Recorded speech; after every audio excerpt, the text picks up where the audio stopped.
This report that conservatives have debunked Trump's claims. Go Go CNN. back and take a dispassionate look at what was presented in the court cases to see if, in fact, there was any credible evidence of fraud that could have changed the election result.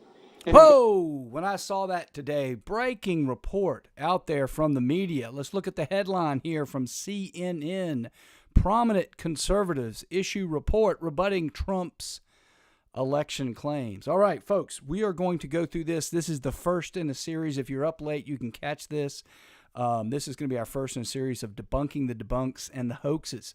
This is the first episode of it, all right? And we are timely. This report came out about 3 o'clock. I was at the gym, and I got home. I had a bunch of stuff to do, so I've just now gotten to the microphone. Again, welcome to the Great American Mail live stream, the Florida and Georgia law that interprets the events of the day through the Constitution, the law, and history. And, folks, I've gone through it, and you'll be surprised to learn that they did no such thing. So without further ado, let's just get to the report, okay? We're not going to read CNN's garbage. Here it is. They're going to give us the report. Bingo, bango. We click on that. The report comes up.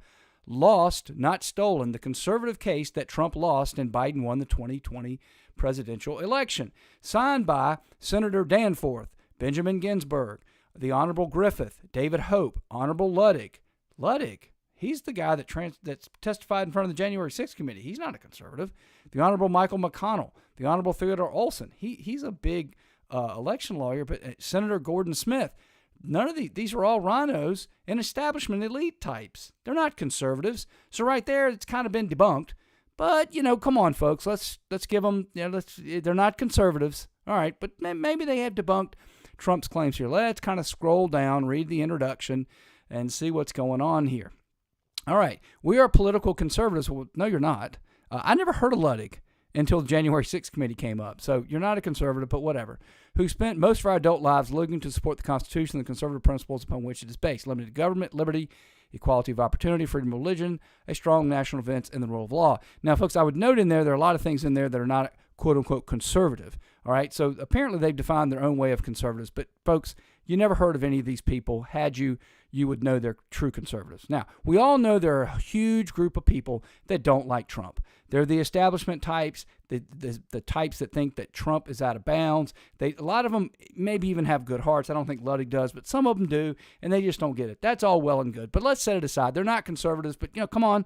Let's give the devil his due. Let's see if they've come in here and they've been able to debunk anything. So you kind of scroll down, and we've been taking an examination right here. Okay.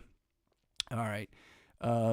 We therefore have taken an examination of every claim of fraud and miscount put forward by former President Donald Trump and his advocates, and now put the results of the investigations before the people, especially before fellow conservatives who may be uncertain about what and whom to believe. Okay. Wow, that's a lot of work to have done. I mean, this thing is only about 70 pages. I looked at it before I went live, and I mean, I don't know how you could possibly do an examination of 65 cases and all that evidence, but let's continue. Let's see what they've done. Donald Trump and his supporters have failed to present evidence of fraud or inaccurate results significant enough to invalidate the results of the 2020 presidential election. Okay, well, that's because they didn't get access to the ballots. Now, presumably somewhere in here, you're going to get access to the ballots, and you're going to have looked at them, and you're going to give us the results of all these things. Well, let's just take a look. Let's go quickly through, scroll through. We're scrolling. I don't see anything about audits. I see a bunch of citations, and I see a bunch of talk. I don't see anything about an audit. I don't see anything. Here's a bunch of cases. Now, oh, my God, are you kidding me? They got 12 pages of nonsense, and then they list, this is actually kind of a nice list if you want to go through and look up cases, right? Plaintiff voluntarily dismissed. Well, that wouldn't have been an examination because they dismissed. There would have been no examination. Judge dismissed. Well, folks, I'm a lawyer, trial lawyer for over 25 years. Folks, if the case was dismissed, you don't get what's called discovery. Let me give you an example of how this would work. Let's just say hypothetically that you're female. And let's just say hypothetically your boss comes in one day and says, hey, you know what? We're tired of women. Anybody here that doesn't have a Y chromosome, hit the door. Get out of here. And by the way, I got these security guards that are going to take you, escort you out. You go, well, I don't know why. This is obvious. gender discrimination. I'm going to sue. That's fine. You do whatever you want. You got to leave. Okay, well, let me get my belongings. Let me print out this email, and let me get this recording that I've made of you saying that, and, I'll leave. Oh, no. They confiscate everything. And so you're escorted to the door. You don't have access to your email. You don't have access to the tape recorder when you recorded that. You don't have access to anything. And then you go to the court and you say, Your Honor, they said this, they said that. And he says, where's your evidence? Well, they confiscated it. Give me discovery, make them hand over the tape, make them hand over the email, give me access to the witnesses that said all that, and I'll prove it. And go, no, that didn't work that way. You have to have the evidence. And that's exactly what election law is like. I mean, again, we're scrolling through a bunch of cases. This is all well and good. Is this all they have? Yes, apparently that's all they got. And then they come back to, more stuff here. I don't see any examination, anything about an examination of any of the actual results there. So, okay, it doesn't really seem like they've got a lot going on here. But let's I tell you what, let's give them the benefit of the doubt. Let's go back to where we were and back to where. So they say they've that he hasn't presented evidence. All right, but they said they went through it. Okay, they didn't. All right, let's scroll down and see where they really get to. In the past 30 years, those tasked with administering our elections have helped to create a modern election system which we can and should have confidence. In all 50 states and at the national level, there are transparent recount and election contest procedures designed to allow candidates to investigate and litigate claims of voter fraud and corruption. No, there's not. We just looked at it, and I just told you. That's not the way it works. I've actually worked on election law cases. Recount doesn't mean anything. That just means you recount the votes that were already counted. So what? I want to know if, for example, the votes that were cast were actually proper votes. If I got a ballot in the mail and then I filled it out, that even though it wasn't me, and then I put it in the mail and it got counted, I don't care if you recount it. It was never a properly constituted ballot.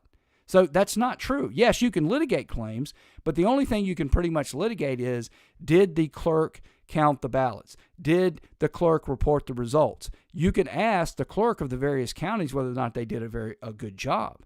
But this is just an outright lie. So I really don't need to go much further to debunk it, but I'm going to do one more thing. And again, I'm trying to keep these short, and this just came out. I'm probably going to do another one in this series that breaks this down a little further. But so far, we've got 2 or 3 debunks here, right? First and foremost, they're not conservatives. They're anti-Trumpers. 2 of them, as you know, appeared at the January 6th committee. Number 2, they claim to have looked at all of the elections, and they haven't done that. They claimed that there are procedures by which you can look at every election result. There are not. I have covered every, and if you like this content so far, by the way, please subscribe. If you do, you will get notifications. We have live streamed all 7 January 6 hearings. To date, they have not brought in and shown one precinct, one state, one congressional district where they pull all the ballots out, and let's take a look at them, and let's go right down the voter roll and see and make sure every ballot matches it. Nobody's done that. And that tells you all you need to know. Well, let's do one more debunk, folks. Let's just go up to the beginning just so you know you can watch me do it in real time. It's one of the reasons I converted over to YouTube. I'm going to Control Find, 2,000 Mules. Let's see what they say about 2,000 Mules. Because to be fair, Trump didn't know about 2,000 Mules at the time that he was making his claims in these 64 court cases. We all know it came out afterwards. All right, you can see it right there if you're watching on the YouTube right here. There are 3 matches. A second example, all right, so here we are here.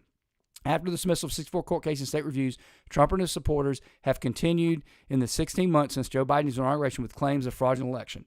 The reason, folks, is because you won't let them see behind the counter. If you let them get behind the counter and just go, I don't care any jurisdiction anywhere, just give me somebody where they give me all the votes and they give me the registration at the time, and we go through them one by one by one and we match them. If somebody will do that, then I think they could drop those claims. But what you can't do is not look to see if there's fraud and say, oh, where's your evidence? Well, unless you give me the access to the ballots. Well, they hadn't gotten access to the ballots. Look what happened in Arizona where they actually tried to do an audit. The Democrats fought them tooth and nail.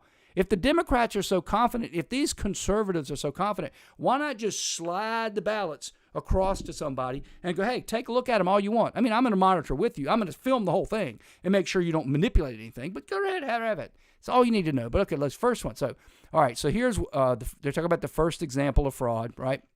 The second example.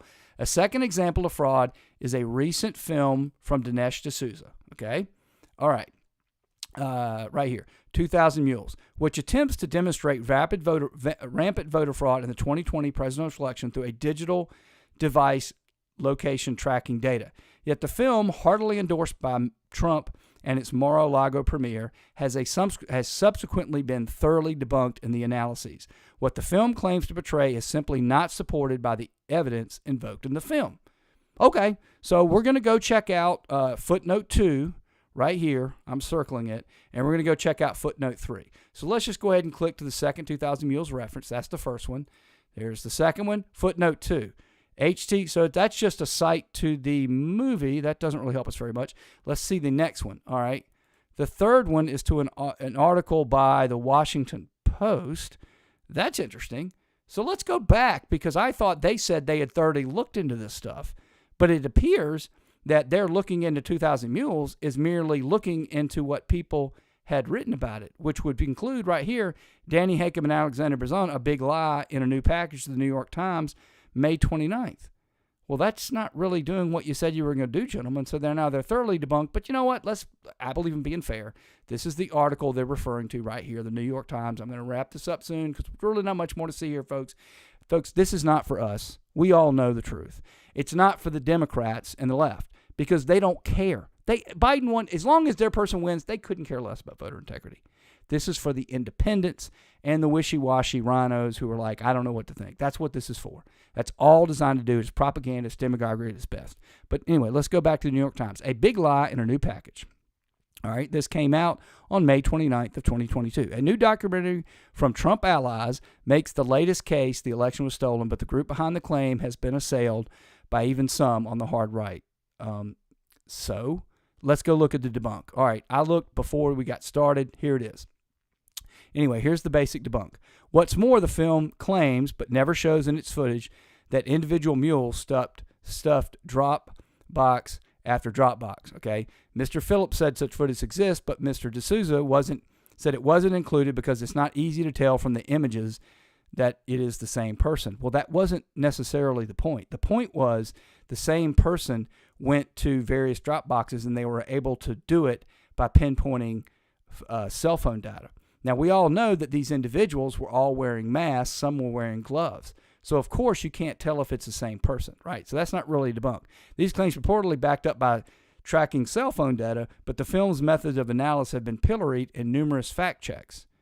So what? Fact checks doesn't make it true. And we all know that many of the defendants in the January 6th gulags right now have been pinpointed by cell phone data. Folks, there's nothing to this. I may do more of it, but there's really nothing to this. I don't know how they can continue to get away with coming to us and making these bombastic claims. But again, going back to the headline here, this is what CNN, this is what the mainstream media is meant to do. It's meant to demagogue. And demagoguing is saying things you know not to be true to people you know that aren't intelligent enough to figure it out. And that's all this is. There's nothing to this. It's just another refried beans of a bunch of people who hate Trump. You label them a conservative and you say even conservatives don't like Trump. There's nothing in this report, and it's only meant to basically further demean Trump and try to get people who otherwise might be willing to look at this stuff and not look at it. So anyway, if you enjoyed this, please subscribe, share it, tell a friend, tell lots of friends. And if you like this, I hope you tune back in for the next one.